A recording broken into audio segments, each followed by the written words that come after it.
श्रावस्ती जनपद से बड़ी खबर। श्रावस्ती भिनगा के पुलिस लाइन में उतरा सपा के राष्ट्रीय अध्यक्ष अखिलेश यादव का हेलीकॉप्टर। आपको बता दें कि श्रावस्ती सपा राष्ट्रीय अध्यक्ष अखिलेश यादव का हेलीकॉप्टर भिनगा के पुलिस लाइन में उतरा, जिसके बाद अखिलेश यादव स्टेडियम में बने कार्यक्रम स्थल पहुंचे, जहां दोनों विधानसभा के उम्मीदवार सहित सपा कार्यकर्ताओं ने जोरदार उनका स्वागत किया। कार्यकर्ताओं ने अखिलेश यादव को गदा भेंट की व ताज पहनाया। अखिलेश ने मंच से कार्यकर्ताओं को संबोधित किया, साथ ही भाजपा पर जमकर निशाना भी साधा।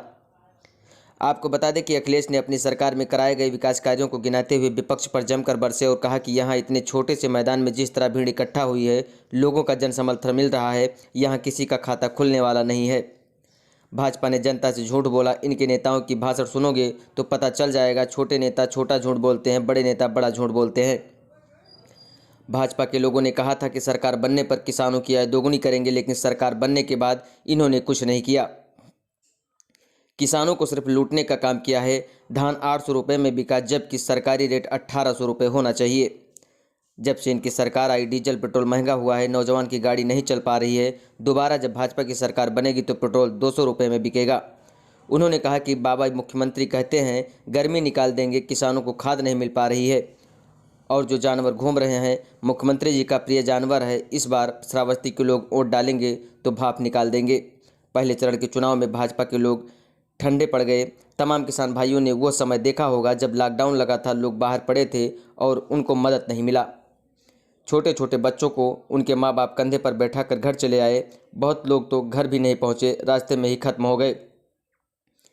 उनकी मदद समाजवादियों ने किया था और मरने वाले परिवार को 1 लाख रुपये देने का काम किया था।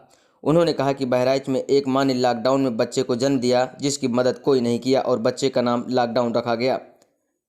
तब हमने मदद किया। हम सब परिवार के लोग हैं, परिवार वाले ही परिवार का दर्द समझ सकते हैं। जिनके परिवार नहीं हो परिवार का दर्द नहीं समझ सकते। अखिलेश ने कहा कि बाबा मुख्यमंत्री हमको कहते हैं कि 12 बजे तक सोते हैं, अब हमने भी उन पर नज़र रखना शुरू कर दिया है। भाजपा के लोग ABCD पढ़ रहे हैं। इनके नेता को मैंने कहा कि अंग्रेजी छोड़ो, काका गए तो बाबा भी जाएंगे, कोई नहीं रोक सकता। बाबा ने 11 तारीख को टिकट बुक करा लिया है लखनऊ से गोरखपुर जाने की। अखिलेश ने कहा कि समाजवादी की सरकार बनने पर लोगों को 300 यूनिट बिजली फ्री दी जाएगी, किसानों की सिंचाई फ्री होगी, बिजली का बिल नहीं देना पड़ेगा, छात्राओं को बस में निःशुल्क यात्रा, 12 पास बेटियों को 36,000 रुपये माह दिया जाएगा, गरीब माताओं की मदद के लिए 1500 रुपये प्रति माह, गरीबों को समाजवादी थाली 10 रुपये में दी जाएगी आदि तमाम घोषणाएं उन्होंने की। भाजपा में 69,000 शिक्षक को जेल जाना पड़ा, मुख्यमंत्री आवास जाने पर लाठी खानी पड़ी, आरक्षण में गड़बड़ी हुई। हमारी सरकार बनने पर सभी को नौकरी देने व आरक्षण सुधारने का काम किया जाएगा। भाजपा सरकार में तमाम शिक्षा मित्रों की जान चली गई, इनका भी रास्ता निकालकर समाजवादी सरकार में नौकरी दी जाएगी। फौज और पुलिस की नौकरी निकालकर नौजवानों को नौकरी दिया जाएगा। समाजवादी सरकार बनने पर पर्यटन को बढ़ावा देकर उनको रोजगार दिया जाएगा। श्रावस्ती को जोड़ने वाली सड़क हमने दिया, बिजली की समस्या में सुधार किया, ककरा घाट सिसवारा घाट सरकार बनने पर बनेगा। कागज़ बनाने वाली मिल श्रावस्ती में बनाने का काम करेंगे। अस्पताल को बड़ा करके मेडिकल कॉलेज बनाएंगे। विभूतिनाथ मंदिर को पर्यटन स्थल बनाने का काम किया जाएगा। हेमपुर में सैयद सलार मजार को पर्यटन स्थल बनाने का काम किया जाएगा सहित तमाम घोषणा की। साथ ही एम्बुलेंस को बाबा ने बिगाड़ दिया, 100 नंबर था तब अच्छी थी, लेकिन बाबा ने 112 करके पुलिस को कबाड़ा कर दिया। मुझे बहुत खुशी है कि आज फिर आपसे मिलने का मौका मिल रहा है। अभी कुछ दिन पहले हमारे जो जिम्मेदार कार्यकर्ता थे बहराइच, श्रावस्ती, बलरामपुर के, यहाँ पर लगातार उनका एक शिविर चला था। उस समय भी मुझे यहाँ आने का मौका मिला था। मैं आज ये देख सकता हूँ और जो जन समर्थन दिखाई दे रहा है, जो जन फैलाव हमें दूर दूर दिखी है। इन्होंने महंगाई बढ़ाई कि नहीं बढ़ाई? और जब बिजली का बिल आता है तो करंट लगता है कि नहीं लगता है? इसीलिए 300 यूनिट फ्री बिजली और किसानों की सिंचाई पूरी माफ, उन्हें एक भी पैसा नहीं देना पड़ेगा।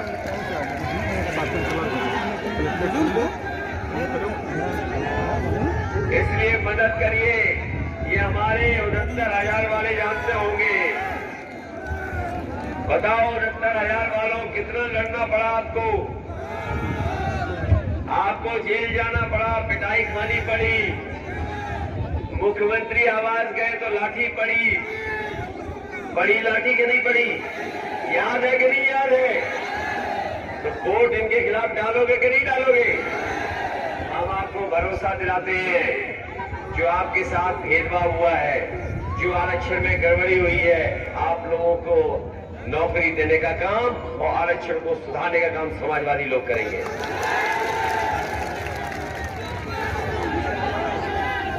ये हमारे बीएड टेट वाले लोग भी होंगे, बीएड टेट वाले, इनको भी बहुत दिनों से इंतजार करना पड़ रहा है। इनकी नौकरी नहीं दी सरकार ने, समाजवादी सरकार बनेगी तो बीएड टेट वालों को भी सम्मानित करने का काम समाजवादी सरकार में होगा। बहुत से शिक्षा मित्र हैं जिनकी जान चली गई, समाजवादी सरकार की तो मदद की थी, इनका भी रास्ता निकाल करके इनको नौकरी देने का काम भी समाजवादी सरकार में होगा।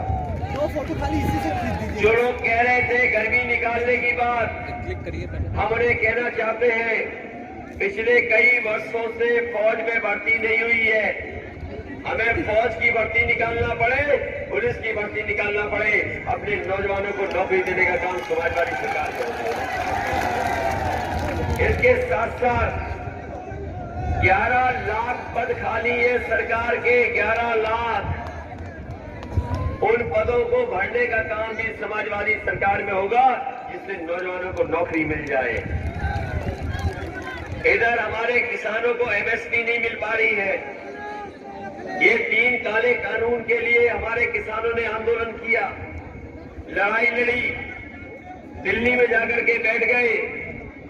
गर्मी आई, सर्दी आई, बरसात आई, लेकिन हमारा किसान पीछे नहीं हटा। अंतोगतवा सरकार को पीछे हटना पड़ा।